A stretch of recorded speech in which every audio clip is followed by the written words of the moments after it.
All right, so the first thing we have today is pretty much our favorite subject, right? Russiagate. And now, like, the fun part, right? We spent 3.5 or so years just, it felt like once a week I had you on the show, the old Foreign Policy Focus show, Will, to talk about the latest mainstream media myth that needed to be debunked. And now, finally, we're getting some truth and revelations and new notes. And so this one has to do with, General Mike Flynn, who should be disgraced for his war crimes in Afghanistan, but was rather disgraced for a fake Russia conspiracy. And so now me and you have to debunk the myths around that. So, Will, what's the new news that we have here? Yeah. So we've got these new documents that they unsealed on Thursday, relating to the whole Trump-Russia investigation, particularly how the FBI handled the case of Michael Flynn, Trump's first national security advisor, who was later charged by the FBI for supposedly lying to them about his contacts with the Russian ambassador, Kislyak. These documents that we got, they're mostly like text message transcripts between FBI agents. Most of them, unfortunately, they have their names redacted, so we don't know exactly who is saying this to what. But there is some fairly damning stuff in here. Like, regardless of what FBI agent is saying it, like the fact that it's an FBI agent saying it is, significant. And I think they kind of like these texts show that, like, not only did they think that their investigation into Trump and Flynn was like on shaky ground legally, but also factually too. So there's like, these messages sort of imply a few things. So in one message, though, sent in January 2017, like just 10 days before Trump was to be inaugurated, is after he had won the election, you had one FBI agent texting to another that he and people working on the Trump-Russia probe within the FBI, that they had all bought professional liability insurance. That they were so concerned that, like, that what they were doing could possibly land them in legal trouble. Particularly, the agent is talking about there was a major leak at the DOJ. He doesn't specify what the leak was. There was a lot of leaks at this time, but he said it was a big leak at the DOJ that, like, the New York Times might do a story on. And he said that once the new attorney general takes over and the Trump administration comes to power, he said this, yada, yada, yada, we might all get screwed. So that's why they all went out and bought liability insurance. He also suggested, this agent, that CIA agents as well were buying liability insurance. He doesn't actually say the CIA directly. He just says the agency, but like we can pretty, that's what they call the CIA. So it's Can, pretty clear they were. can I Go ahead. just ask something real quick? Yeah. So I'm just throwing the hypothetical situation. My friend Bob plans to rob a bank, right? He is going to take liability insurance out in case he gets caught robbing the bank. That's obviously stupid and not a thing. How is this a thing? Does Yeah. that? Do you understand why I'm asking? Yeah. Like in terms of liability insurance, like I've seen some people saying like that doesn't really make sense. It wouldn't cover them if they're doing like really intensely criminal things. And I guess maybe they were looking for that to cover just like some of their ass a little bit. Like maybe they didn't think it was going to get them out of, like you're saying, it wouldn't get a guy out of robbing a bank or something or robbing a liquor store. But maybe they thought that just like it was just an extra precaution that would protect them somehow.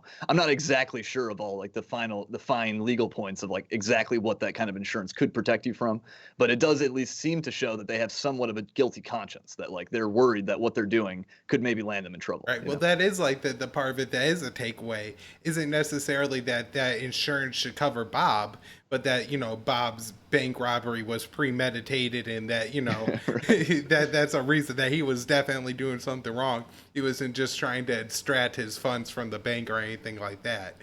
Right. Um, okay, so yeah, so this is like the at least second, maybe the third big drop in the Russiagate saga that's had to do with text messages. That's just kind of something odd. And also to point out that somehow the FBI gets to these are government employees. We pay their salaries well, right?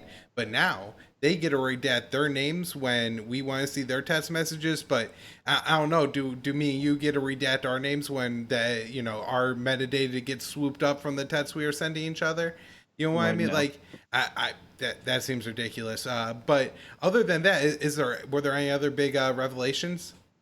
The thing with the liability insurance is probably the most interesting. It was, I thought, also interesting too that they mentioned the CIA might have, also be concerned about this, because we do know that it wasn't just the FBI and the DOJ. It was, John Brennan, CIA under Obama. He had sort of like, he was an early proponent of the Russiagate thing. Like even before the FBI had launched their Crossfire Hurricane stuff, you had John Brennan apparently like staying up late, like looking into all this. And so it's interesting too that the CIA kind of felt like they weren't fully safe from this either.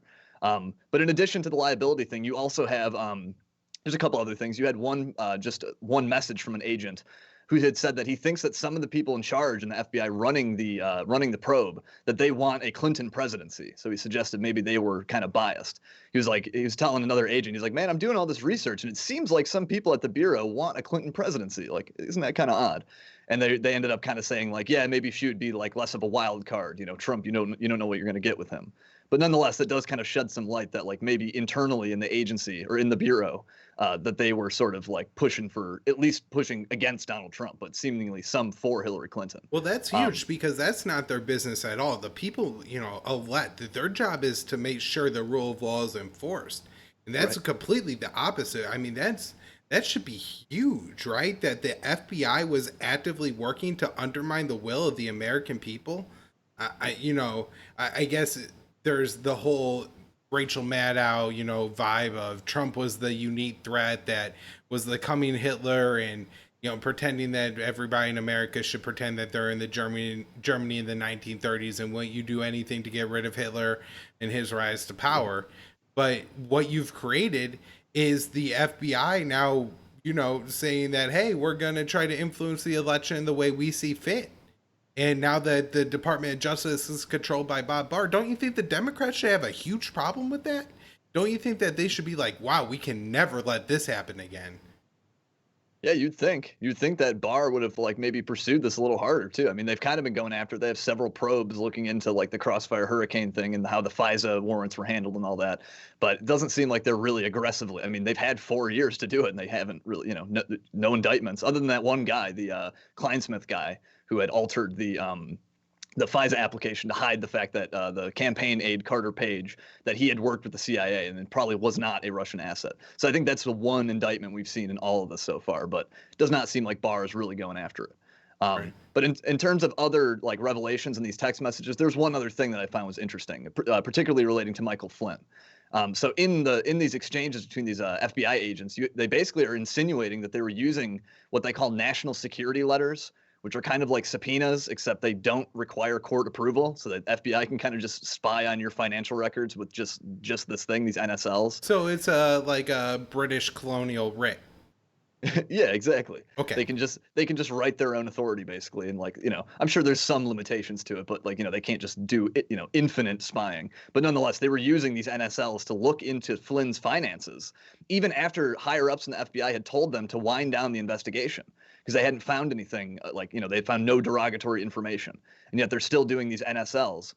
And you have some FBI agents, you see them saying like, why are we using these? Like, I thought we were supposed to be winding down the Flynn investigation. Like, we didn't find anything in our previous traces. So what do we expect to find with these NSLs? And at one point, one of the agents says they're buying time with them. And it seems like that was effective because they did buy time. They did keep the Flynn investigation open. And the dude ended up getting indicted for lying to the FBI. And that was after they were supposed to close the probe into Flynn. And so it seemed like whatever they were doing with these these national security letters, it bought them enough time to where they were able to, push this thing through, apparently. Yeah, well, I guess just to disagree with you a little bit, Will, if they could spy on a former general, 3 or 4 star general, Yeah. Michael Flynn, who was on the Trump transition team, a major, player in the Trump campaign, man, I hate to say it, but it seems like they could use it for pretty much anything. you know Right. I had a note here just that, and this is actually in the news ticker on today's show. If you're watching on YouTube, you'll be able to see that. But as John Durham actually, within his investigation, unredacted a footnotes from the Horowitz report, which the Horowitz report is where we get all the things that the FBI did wrong in that investigation. And it turns out that one of the key subsources in the Steele dossier was himself a target of possible collusion with the Russian government from 2009 to 2011. And so this isn't, related to 2016, kind of made up thing, but apparently a real FBI investigation. It's just crazy that, through all of the kicking and screaming about Trump's ties to Russia, I mean, it's Joe Biden's son, Hunter Biden, and, ends up being other people more associated with the Hillary campaign, the Steele dossier, than the Trump administration. If Trump was as smart as some of his supporters thought he was, he could be dropping bombs right now that would guarantee maybe a 50 state sweep in the election. If he could show to the extent that the Hillary and Obama presidency campaign worked together to try to undo the results of the American election in 2016. I mean, hell, he could be bringing John Brennan and James Comey up on charges probably. Peter Strzok, Andrew McCabe, all of these people are, I'm sure, themselves terrified of being prosecuted. And it's, I don't know if Trump's not smart enough to understand the narrative. I mean, hell, when he was talking to the Ukrainian president, he was concerned about servers in Ukraine. Me and Will want the truth of this more than anybody else, and we could care less about servers in Ukraine. That's not anything we need. We need Bob Barr to prosecute John Brennan. And it doesn't seem like Trump is the man, to make that happen. And so, unfortunately, I think he could lose this election coming up here because, he's an idiot and there's a lot working against him, some fairly, some unfairly. And I think it could end up Will being somewhat of a, I think it'll be spun in the mainstream media at the very least as a repudiation of the 2016 election, a correction of the 2016 election, potentially a confirmation of Russia election meddling in 2016. So look, we did the basically the 2016 election over the second time without Russian interference. Look what happened. So, I don't know. I'm very concerned about what it would mean if Biden got elected, just from the stance of what the relationship with Russia, Right, right. Yeah, it is fascinating that they clearly withheld this information from the FISA courts when they used the Steele dossier to get those warrants to spy on the Trump campaign. I don't think they told the courts that, hey, by the way, we were previously really suspicious of this guy and thought that maybe he was a Russian agent. And it's interesting too that they call him the primary subsource of the Steele dossier. This same guy actually was interviewed by the FBI later, and this is the same guy who told them that most of what he told Steele was innuendo and rumor and speculation, and that he even said that Steele had taken even that crappy information and then exaggerated and misstated even that. So we had several layers of misstatement, and this is all coming from the guy who they had previously investigated, they were suspicious of him, and so they've withheld so much from the courts in terms of their efforts to spy on the Trump campaign back then. And yeah, it's just crazy how just we're still getting this stuff.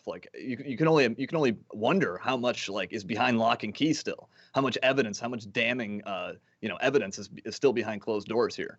And it's unfortunate because Trump is at the head of the state. He's one of the most powerful men on the planet, and you'd think that he could use these institutions to investigate this stuff and release this information, but nope, it doesn't seem to be. I mean, we're getting a slow trickle, but nothing that you're talking about here that would just be a crushing, absolute damning proof of this, plot against him, basically. Yeah. I'm worried if it comes out all as an October surprise that I know a lot of people are waiting for. It may not. I think that a slow trickle over the past 6 months of the evidence as it comes out will present a much more powerful narrative because now I think a lot of the people on the left are going to be just disbelieve it, and it'll be caught up in all election hysteria, hype, and dismissed. But Will,